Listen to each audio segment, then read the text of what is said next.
अपना सवाल वो कर सकती हैं। मेरा नाम डॉक्टर श्वेता है और मैं कटिहार से बिलोंग करती हूँ। और मैं जाकिर साहब से पूछना चाहूँगी कि मैंने 10 साल से पीस टीवी देख रही हूँ और मुझे खुशी है कि आज मैं उनसे रूबरू हो रही हूँ। और सबसे पहला सवाल ये है कि ऊपर वाला जब सबको, चाहे वो हिंदू हो, मुस्लिम हो, सिख हो, ईसाई हो, सबको बनाया, तो फिर सबसे ज्यादा मुस्लिमों को क्यों हिकारत की निगाह से अदर्स रिलीजन्स वाले देखते हैं? रीजन क्या है? दूसरा सवाल ये है कि ऊपर वाला एक है, ये सभी जानते हैं, हिंदू मुस्लिम जो भी धर्म से बिलोंग करते हैं, लेकिन फिर भी वो क्यों मतलब ये नहीं समझ पाते कि ऊपर वाला एक है या ईश्वर एक है या गॉड एक है? क्यों कंफ्यूजन में वो अपनी जिंदगी बिताते रह जाते हैं? बहन के दो सवाल है। सवाल के पहले उन्होंने कहा कि वो पीस टीवी 2006 से देख रहे हैं और टेलीविजन पे मुझे और कई सालों पहले से देख रहे हैं। उनका सवाल है कि बाकी लोग मुसलमान को ऐसी गलत नजर से क्यों देखते हैं, ये पहला सवाल। और दूसरा सवाल कि सब मजहब वाले जब जानते खुदा एक है तो एक खुदा में क्यों नहीं मानते। इनके दो सवाल है।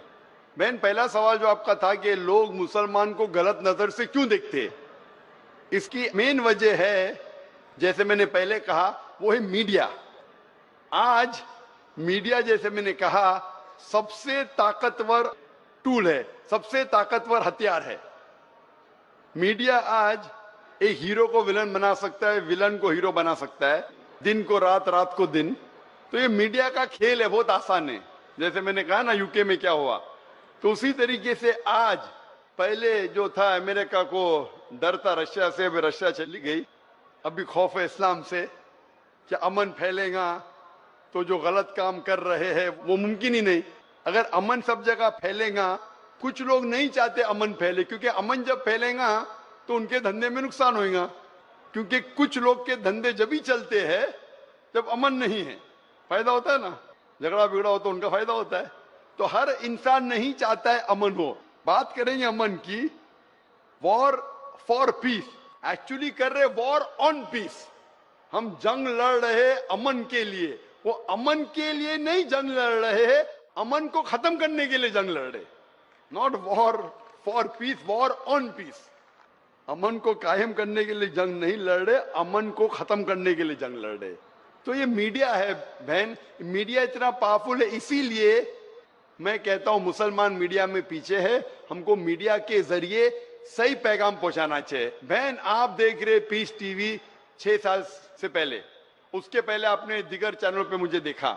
मैं पूछना चाहता हूं आपसे, आपको कैसा लगता है इस्लाम का मतलब पीस टीवी देखने के बाद? आपके क्या ख्यालात है इस्लाम के बारे में? मैं बचपन से ही एक चीज के खिलाफ रही हूँ कि मूर्ति पूजा, जो कि हमें कभी भी पसंद नहीं पड़ा। जो ऊपर वाला हमें बनाया, तो हम जिसको बना के पूछते हैं उसमें शक्ति कैसे हो सकती है? फर्स्ट। दूसरा सवाल कि आप जब ऊपर वाला हम पूरे दुनिया को कंट्रोल कर रहा है, तो एक मूर्ति कैसे किसी इंसान को कंट्रोल कर सकता है? तीसरा है होता है कि आप अगर आप में विश्वास है, आस्था है, आप कहीं भी रहें, ऊपर वाले को याद कीजिए, आप ऊपर वाले आपकी दुआ जरूर सुनेंगे। ये मेरे बचपन से ही ये मेरे दिल में है। और जैसे जैसे मैं बड़ी होते गई, मेरे मन में और भी ऐसे सवाल आते गए और मैं खुद ब खुद उसका सॉल्यूशन ढूंढते रह गई। और आज जाके जब मैं आपके पीस टीवी से जुड़ी, तो मुझे और भी, मेरा जितने भी कंफ्यूजन थे वो दूर होते गए और आगे कोशिश होगा और भी दूर होते चले जाएंगे। आपको कैसा लगता है इस्लाम मजहब? मुझे बहुत पसंद है। आपको गलतफहमी दूर हो गई आपकी ना, जो मीडिया फैला रही है? हाँ, ये मुझे हमेशा रहता था कि इस्लाम धर्म बहुत अच्छा है, क्योंकि उसमें ना तो मूर्ति पूजा है ना भी कुछ है, सिर्फ ऊपर वाला है जो एक, जो पूरे दुनिया को कंट्रोल करके रखा हुआ है, जिसके बिना एक पत्ता भी नहीं हिल सकता। तो फिर जो है हम जो है उसे क्यों नहीं माने, जो दूसरे को माने। आप तो कुरान की आयत का तर्जुमा कर रही, माशाल्लाह। अल्लाह के मर्जी के बिना तो पत्ता भी नहीं हिल सकता है। बहन, जो आपका दूसरा सवाल था कि जब गैर मुसलमान ये जानते हैं कि खुदा है, कि तो मानते क्यों नहीं? हाँ, ये सवाल था कि मानते क्यों नहीं है वो, कि एक ही शक्ति है, चाहे वो गॉड हो, क्रिश्चियन बोलते हैं, हिंदू बोलते हैं ईश्वर एक है, मुस्लिम बोलते हैं अल्लाह एक है, और गुरुद्वारा बोलते हैं वाहे गुरु एक। तो जब सब भी बोलते हैं तो मानते क्यों नहीं कि ईश्वर एक ही आपका है? बहुत अच्छा सवाल है कि अगर जानते हैं तो मानते क्यों नहीं। इसके मेन जिम्मेदार है धर्म के अधिकारी, धर्म अधिकारी। धर्म अधिकारी नहीं चाहते कि सब लोग इसको माने। जाने ठीक है, लेकिन मानने लगेंगे तो उनकी दुकान बंद हो जाएंगी। लेकिन यहाँ पे दुकान बंद वालों, और हर धर्म में कुछ लोग हैं जो नहीं चाहते कि सब धर्म मानने वाले अपनी किताब के करीब आए, नहीं तो उनकी दुकान बंद हो जाए। हर धर्म में ऐसे लोग हैं, नहीं तो उनकी दुकान बंद हो जाएंगी। तो इसीलिए मेरी सबसे ज्यादा कोशिश रहती है कि लोगों को अपने धर्म की किताब के करीब ले जाए सबसे पहला। तो मैं कहता हूं मुसलमान और गैर मुसलमान को अपनी धार्मिक किताब पढ़ो, उन पे तहकीक करो। जो यकसान है तो उसके ऊपर जाओ पहला। तो इसीलिए जितने धर्म अधिकारी है, धर्म के आम पब्लिक तो मेरे फेवर में, देखो आम पब्लिक, अवाम, चाहे मुसलमान की हो, हिंदू की हो, ईसाई की हो, साथ में है। लेकिन ये धर्म अधिकारी जो अक्सर है वो नहीं चाहते कि सब लोग एक हो जाएंगे तो दुकान बंद हो जाएंगी। तो ये लेकिन मेन सर, प्रॉब्लम है धर्म अधिकारी का। इसीलिए अगर सर्व धर्म के मानने वाले अपनी किताब का तर्जुमा पढ़े, सही मानी से उस पे अमल करे, तो सब लोग एक ईश्वर के पास आएंगे और एक ईश्वर को मानेंगे और उसके अलावा किसी की इबादत नहीं करेंगे। उसके बावजूद भी सब कोई क्रॉस क्यों करता है इस्लामिक धर्म को, जानते हुए भी कि ये सबसे अच्छा धर्म है, सब रास्ता सब एक है, इसमें ना कोई ये है दिखावा है, ना कोई आपका इसमें ओल झोल टाइप का कोई भी प्रॉपर्टी नहीं होती है कि ये बाजा वाजा ये वो। फिर भी क्यों नहीं करते? बहन, क्योंकि आप पीस टीवी देख चुकी है, तो आप पीस टीवी देखने के बाद आपको यकीन हो गया है कि सही इस्लाम क्या है। बाकी चैनल सही इस्लाम नहीं दिखा रही। बाकी चैनल दिखाते हैं कि मुसलमान टेररिस्ट है, मुसलमान दहशतगर्द है, मुसलमान जलील करते, मुसलमान ये करते, खवातीन को हक नहीं देते। तो सब लोग तो पीस टीवी नहीं देखते ना। इंशाल्लाह एक दिन आएगा जब दुनिया के अक्सर लोग पीस टीवी देखेंगे। इंशाल्लाह हमारा इरादा है कि पीस टीवी को कम से कम दुनिया की सबसे अहम 10 जबानों के अंदर फैलाए। इंशाल्लाह अल्लाह से दुआ है, क्योंकि जो मोहम्मद सल्लल्लाहु अलैहि वसल्लम की हदीस है कि इस्लाम एक दिन हर घर में पहुंचेगा। तो अल्लाह ताला से दुआ है कि हमें वो जरिया बनाए कि सही इस्लाम दुनिया के हर घर में फैलेगा इंशाल्लाह। बहन, मैं आपसे पूछना चाहता हूँ, आप मानते कि खुदा एक है? मैं बचपन से मानती हूँ ऊपर वाला एक है। आप मानते हैं कि मोहम्मद सल्लल्लाहु अलैहि वसल्लम आखिरी पैगंबर है? हाँ, ये सब बचपन से ही पता है मुझे। तो मैं आपसे पूछता हूँ डॉक्टर श्वेता, जब आप मानते खुदा एक है, आप मानते बुत परस्ती गलत है, आप मानते मोहम्मद सल्लल्लाहु अलैहि वसल्लम आखिरी पैगंबर है, तो उसका मतलब आप मुसलमान हो चुके। हाँ, ये एक चीज मैं सवाल करना चाह रही थी आपसे। जी हाँ। कि आपके मन में जो भी आप धर्म अपना रहे हो, ये तो जरूरी नहीं होता कि आप उसे रिप्लेस करें पब्लिक के बीच में। जरूरी नहीं है। और अगर आप मन से मानते हैं तो, और ऊपर वाला जान रहा है कि आप क्या हैं, और ऊपर वाले को ही मानते हुए सारा चीज फॉलो कर रहे हैं, तो क्या जरूरी होता है कि मुस्लिम बताए ही कि हम मुस्लिम हैं? बहन का बहुत अच्छा सवाल है कि अगर मन से माने काफी नहीं, क्या जाहिर करना जरूरी नहीं है? अगर आपको कोई तकलीफ हो रही है, मिसाल के तौर पे अगर आपको शक लगता है कि अगर मैं जाहिर करूं तो मेरी जिंदगी खतरे में है, और ये टॉपिक के ऊपर भी है, अगर आपको लगता है कि मेरी जान खतरे में है, ऐसे माहौल में है, ऐसे इलाके में आप है, 99% से ज्यादा गैर मुस्लिम हैं और जंग का माहौल है और पता चल जाएगा मैं मुस्लिम हूं, तो कुरान की आयतें, अगर आपकी जान खतरे में है तो आप शिर्क भी कर सकते हैं, लेकिन दिल में ईमान होना चाहिए। मतलब अगर कोई पूछे कि तुम मुशरिक हो, आपको पता है आपकी जान खतरे में, आप हाँ कह सकते हैं, लेकिन आपके दिल में ईमान होना चाहिए। तो अल्लाह ताला इजाजत देते हैं